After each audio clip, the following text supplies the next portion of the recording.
I was gonna ask you. I've seen some memes, and I'm sure you've seen them. Uh, like if you're riding in a car on like a vacation, and it's your wife and your mother, who's riding shotgun with you?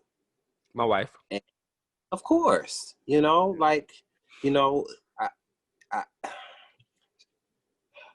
scripture talks about and scripture always talks about how when marriage happens, that the man leaves his home and builds a new one with his wife. And the significance of that is the fact that the parents have done their work, or at least they're supposed to have. They should have done their work so that when you go to create this new home with your new family, it will be as if you're still there, because you're basically just transporting, but then doing it your own way as well. Right. So, any I never understood anyone who doesn't know how to prioritize their adult number one from their main number one. And I mean, mom is always going to be near the top, but once you create your own family, you have to go all in that, because she was all in with you. Mm-hmm. And so Jelly and Gwen deserve the same devotion. And damn it, they get that from you. Right. Every time I see you, I see puppy, I see daughter, I see wife. Period. You know what I'm saying? And it's like you're like one of those, like, it's like watching All of Us on NBC. Like that. I swear you are Isaiah Washington. But anyway, No, we look all day to day, man. It was crazy because like I've been trying not to drink coffee, but it like I be like I don't sleep a lot at night, so like I'd be so tired. So I told Gwen I gotta drink coffee because like we gotta get shit done during the day. And it's like my wife rearranged the whole living room. I went out and mowed the lawn, came in, I made chili. Wife got pissed at me for not putting the toilet seat down and turn off the light. So I went there and I made the cornbread for her, and then fixed her plate, put Jelly in the thing, made sure Jelly had all her food. You know what I mean? Because I knew when she walked in that room and she saw all that that's done. a real thing. That's a real thing. The seat thing. That's really a thing. Let me tell you. I heard look, I'm sitting here in the living room with Jelly. All of a sudden, my wife is screaming like a banshee. And I'm like, what's wrong? What's wrong? I'm thinking something happened. She gonna be like, you didn't put the fucking seat down. And I'm like, all right. So I went and made her plate, made her cornbread, put Jelly in the thing, got her food together. And my wife walks in. She says, oh my God, thank you.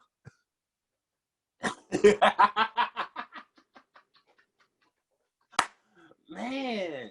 It's a real, bro. That's a real thing. That seed is so life or death. I swear. Bro, well, you got to think though, man. Like you got to understand, like when you've been together, the longest we've been together, man. Like, brother, it's always like the little shit that just like really irks us. Like it'd be the smallest, dumbest little shit that really just to get you being like, dog, get the fuck out my face right now. Leave me alone. So you really left the toilet seat up? Like, what is wrong with you? Oh, man. Right, it's a real thing. And this is why I haven't been in a relationship, because do not bother me with small stuff. Mm-hmm. Like I hate that. You're gonna nitpick. You know what I'm just gonna do? I cannot. I can't stand it. Like, but here's the thing about that. Yes, it's small and it's annoying, but it only becomes as big as you allow it to be, right? So like when it happened, right, I didn't go and be like, man, you always tripping. Why you care about that toilet seat? I looked at her and I'm like, look, I went like this, bro. I said, and I walked away. You know what I mean? Like, that was like, I'm sorry, but that's just what it is. Like, I didn't do that to fuck with you. I didn't do it to be a dickhead, but it's like, I get off the toilet and I walked out the room. And I tell you, and that's a part of growth. Sometimes you just let them have it. Yeah. And then once you let them have it, when they have it, they realize that it's just a toilet seat, Well, and she came in and said, and then the cornbread was made, and she forgot. See, look, so the way she put it was like, she's like, I know that it's a part of a habit and habits are hard to break, but it fucking annoys me. And I said, you know what? I understand. I'm going to do better. And I went and I heated up her food.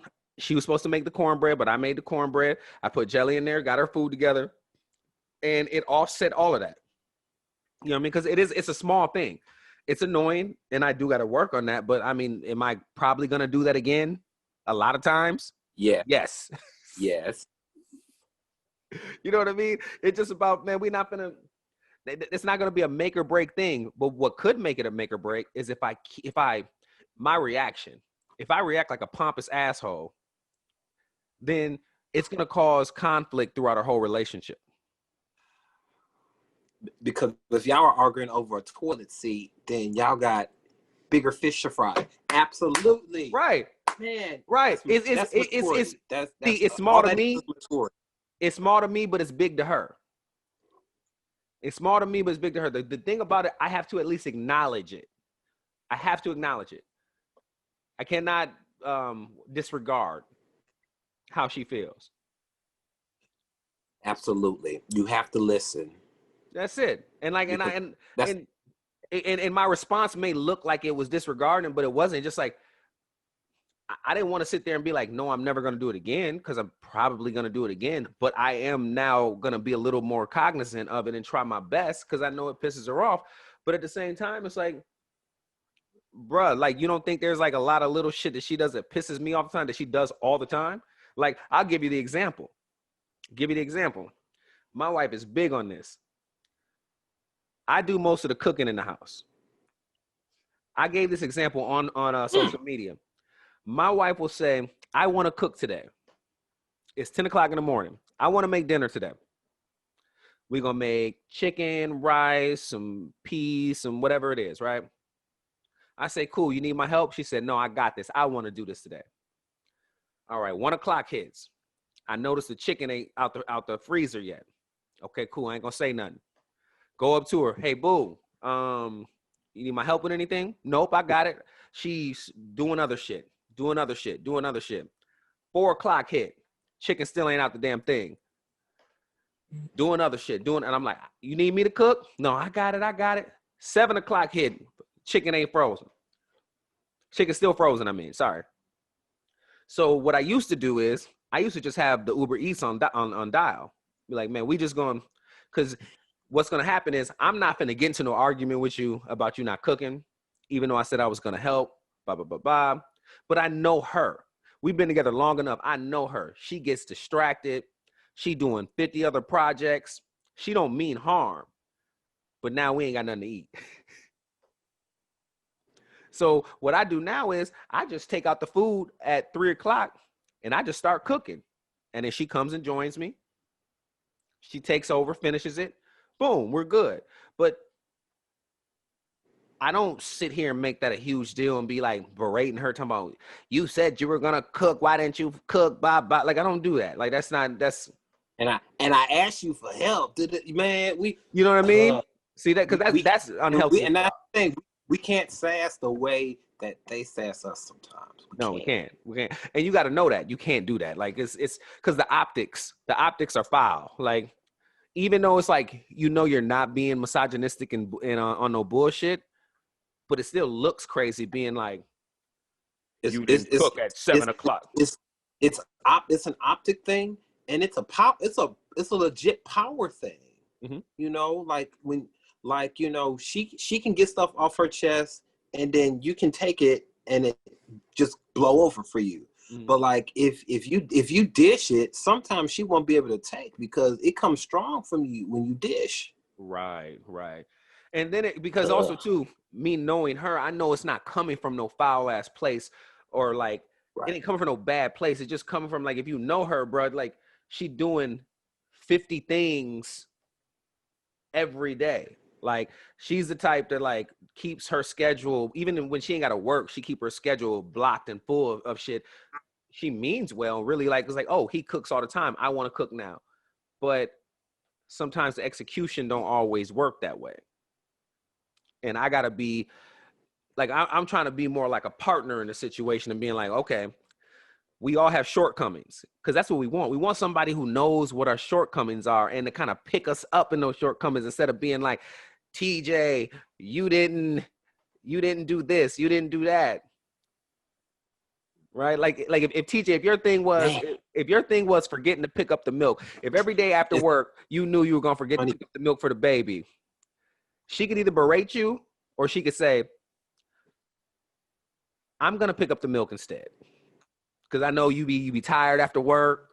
You're coming off that bridge. You're coming off that ferry. It's kind of hard to stop at the Rouses, and you're tired. Blah, blah, blah. Like it's just picking up where you know they're gonna fall short.